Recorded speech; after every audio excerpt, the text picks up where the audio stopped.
We've got a sneaky good matchup in Austin as number 24 Kansas, 4-0 for the second year in a row, travels to take on number 3 Texas, one of the best Longhorn teams we have seen in years.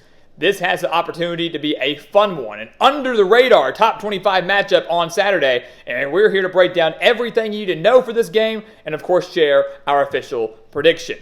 So welcome back to the Gridiron Expert, guys. We're so glad that you could join us today to talk about the Jayhawks and the Longhorns. As always, please continue to like, comment, subscribe, share our videos, and check out everything down in the description below, including those expert picks over on our website, thegridironexpert.com. If you want a guaranteed winning record against the spread, guaranteed winnings right back in your pocket, the best customer service any handicapper in the country is going to give you, this is the place for you. We have beat out over 80% of the national handicappers each of the last 5 years. We're hitting over 60% of our bets this season. We're fresh off a 10-0 undefeated week against the spread last week. Again, guaranteed winnings right back in your pocket. Go sign up for those picks today to full year-long subscription. You do not want to miss out on it. You don't want to miss out on our Patreon account as well, or our mailing address to send us some of your team's gear to be represented in every single Gridiron Expert video. We've already got some Texas gear up there. Would love some Kansas gear, whoever your team may be. So again, we can show them off in every video from here on out. So let's take a look at this game, guys. I love this matchup. I love the game between Kansas and Texas. It's awesome, again, to see the Jayhawks off to such a great start. What Lance Leipold has done with this program has been truly unbelievable. But the same can be said for Steve Sarkisian. Rough start to his career in Austin. Had a decent season last year. We felt like this was the year he needed to break through for Texas, and he has. That massive win over Alabama. The Longhorns now number 3 in the country and very well in the thick of that college football playoff discussion. But this is a tricky game. No doubt about it. You take a look at both teams. We'll start with the offense here. Kansas is going to be the best offense that Texas has seen all year long. There's no doubt about that. Because even Alabama's offense was not good when Texas played them. Not taking anything away from Texas' win in Tuscaloosa. That was very impressive. They deserved to win that game. But we know Alabama's offense has not been what it's been in years past. It has not been what they want it to be. The Jayhawks, though, are good. 463 yards per game. That's what they're averaging. 245 through the air, 218 on the ground. They're good, they're fast, they're balanced. Jalen Daniels, as we know, one of the better quarterbacks, not just in the Big 12, but in the country. Over 700 yards, 5 touchdowns, 1 interception. Devin Neal has rushed for nearly 400 yards on the year with 5 touchdowns. They also have Daniel Henshaw, though, at running back with 235 yards. So this is a team, that has 2 players that have rushed for over 200 yards. Jalen Daniels is a dangerous dual-threat quarterback and just seems to be getting better every single week. They've also got 5 players with at least 100 reception yards, led by Lawrence Arnold. The Jayhawks have scored at least 31 points in every single game they've played and had an impressive 221 rushing yards against a solid BYU team last week and the Big 12 opener for both. This is a good Kansas team. This is a dangerous Kansas team. I know they got blown out by Texas last year, but remember, the last 2 games in Austin, between the Jayhawks and the Longhorns, have been very interesting. Kansas winning here 2 years ago, 4 years ago, it coming down to the final seconds with Texas winning 50-48 on that game-winning field goal. Jayhawks are not afraid of Texas, and they are not afraid to play in Austin.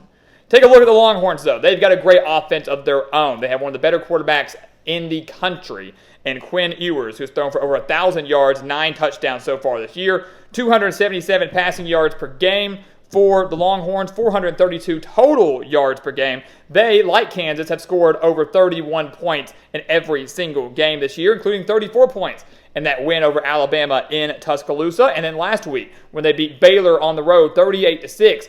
And that was, a phenomenal, dominant display. We know Baylor's not that great this year. We know they've battled injuries this year. But to go on the road into Waco at night and drop 38 points from a fantastic offensive performance, but then their defense really stiffening up, especially in the red zone multiple times, give credit to Texas and what they did and what they've done so far this year.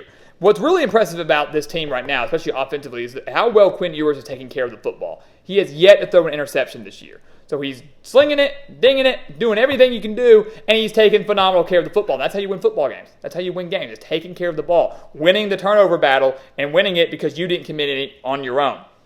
Continuing to do that for Quinn Ewers is not just a success in this game against Kansas, but it's a success for Texas all year long. That can help them get to the college football playoff. They have 4 players that have over 100 reception yards this year. The offensive line has drastically improved. They've only allowed 7 sacks so far this season. They had over 500 yards last week against Baylor, as we mentioned. This is a team that is rolling and getting hot at the right time. Honestly, the question is, can anybody stop Texas? That is the question.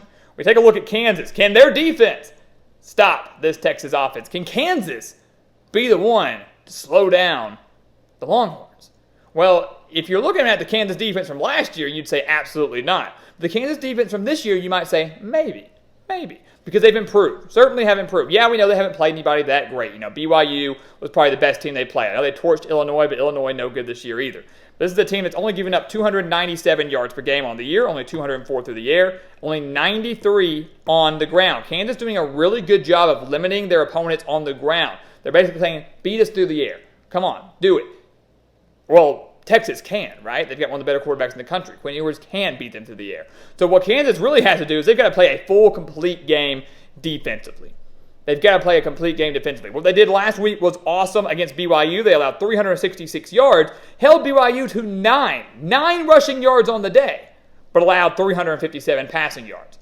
You can't do that against Texas. You can't say, hey, Texas, we're going to hold you to like 20 rushing yards on the day, but Quinn Ewers, you're going to throw for over 400 on us. That's not going to be a recipe for winning. You've got to find a way to play a complete game defensively. Yeah, you can take one thing away from Texas.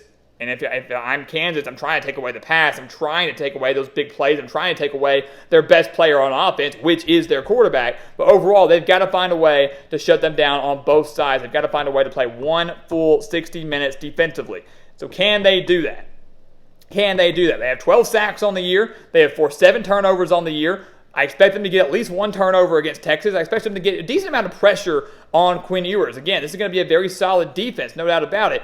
But it is a bit of a concern on the road against this electric of an offense, which will probably be the best offense that Kansas has seen all year long.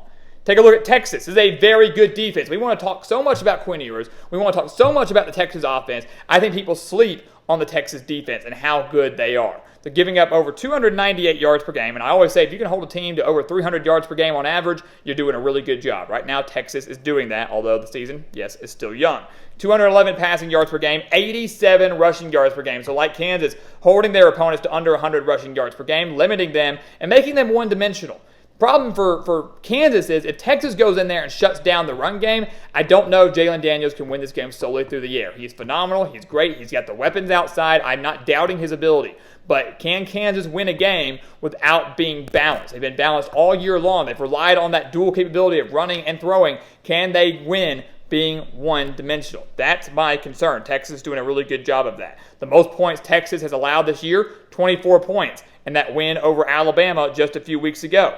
They've allowed no more than 10 points in any of their other wins, which include wins over Rice, Wyoming, not a bad team, and Baylor. 13 sacks on the year for the Longhorns, 7 turnovers forced. Front 7 is absolutely phenomenal, extremely, extremely strong. And again, if you contain Devin Neal, if you contain this Kansas rushing attack, I am worried about Jalen Daniels having to put everything on his shoulders and trying to win this game solely by himself against Texas on the road, we should add.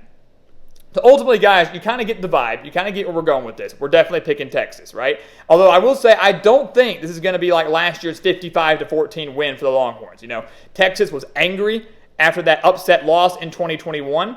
They were livid with the way they lost at home in overtime to Kansas, 57-56. They bounced back in 2022, torched the Jayhawks 55-14 on their home turf. I don't think that happens again this year. I don't think Texas wins by that wide of a margin. I don't think it's that big of a beatdown. I think this Kansas team definitely is better than the one we saw last year. But ultimately, Texas wins this game. It's going to be by at least 10 points.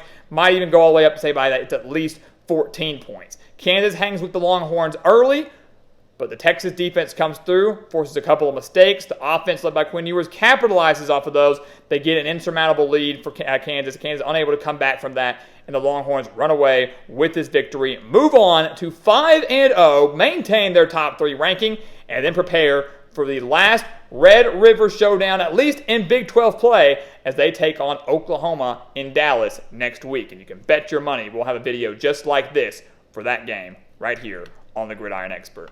So there you go, guys. Texas over Kansas, our last game of the week, our last top 25 ranked versus ranked matchup heading into week 5. Leave your thoughts down in the comments below, and let's get ready for another massive weekend of college football. Once again, please continue to like, comment, subscribe, share our videos. Check out everything down in the description below, including those expert picks over on the gridironexpert.com. We have a few picks that are happening tonight. Tons happening tomorrow. There's still time with the full year-long subscription. Go sign up for those today, guys. Guaranteed winnings right back in your pocket. And once again, as always, thank you so much for watching, and we'll see you next time right here on the Gridiron Expert.